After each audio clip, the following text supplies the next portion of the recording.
Au cœur du bassin méditerranéen, la Tunisie bénéficie d'une position géographique privilégiée, qui consolide sa vocation de trait d'union et de plaque tournante entre l'Europe, l'Afrique et le Moyen-Orient.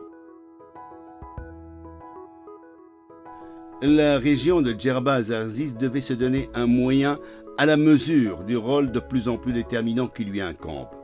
Aussi, la première zone franche du pays, transformée en juillet 2001 en parc d'activité économique, a-t-elle été créée pour répondre à la vocation stratégique du Sud-Est et faire valoir la panoplie des atouts dont il dispose.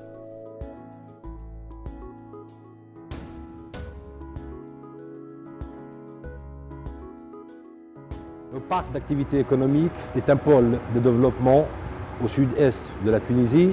Il est sur une infrastructure importante, en l'occurrence le port de Zarzis, doté d'un quai commercial de 600 mètres, d'un quai ro-ro et d'un terminal pétrolier.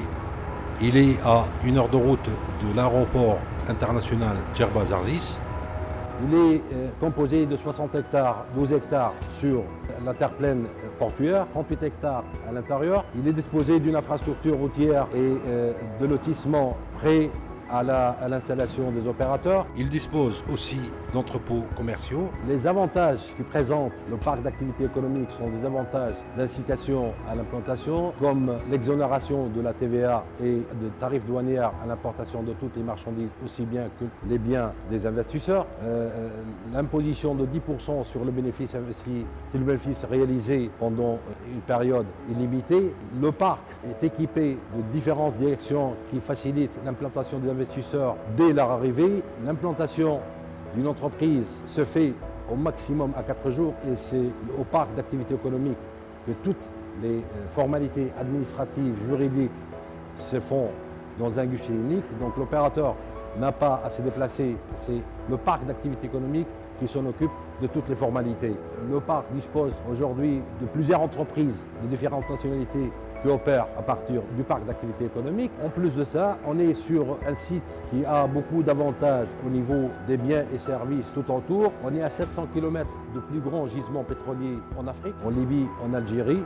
Le taux d'occupation au niveau du parc d'activité économique arrive à saturation. Un plan stratégique a été lancé qui ambitionne d'extendre le parc sur 1000 hectares. L'étude de faisabilité ainsi que l'étude d'impact ont été lancées et terminées et on ambitionne d'ici peu de temps de lancer la première phase d'aménagement de la tranche d'extension.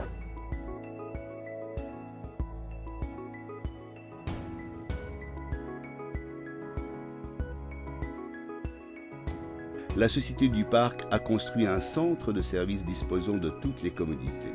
Les investisseurs trouvent sur le lieu même une agence bancaire, un bureau de poste, une cafétéria, les services d'une assurance, d'un transitaire et d'un ensemble de locaux administratifs.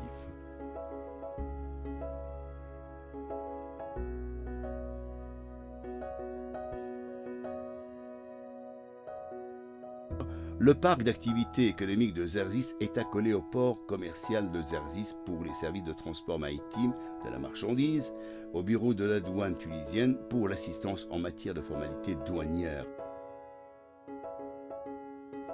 Doté d'une infrastructure en évolution, l'aéroport Djerba Zarzis international, qui dessert la plupart des capitales européennes, a largement contribué à l'essor touristique et économique de la région. L'autoroute transmaghrébine dont le chantier est en cours et qui fera le pont entre le nord et le sud du pays ne sera qu'à environ 40 minutes du parc d'activité économique de Zarzis. Outre les services personnalisés jusqu'à l'accueil de l'investisseur à l'aéroport Djerba Zarzis, le parc a signé 2 conventions de partenariat avec 2 des meilleurs hôtels de la région pour organiser des week-ends ensoleillés sur des plages propres à sable fin et une qualité de service internationale. Il est donc permis d'imaginer les raisons profondes qui prédisposaient Zarzis à son rôle de portail ouvert sur le monde. Autant d'arguments qui font du parc d'activité économique de Zarzis une plaque tournante d'avenir pour les investisseurs dans les secteurs de la production et des services orientés vers l'exportation.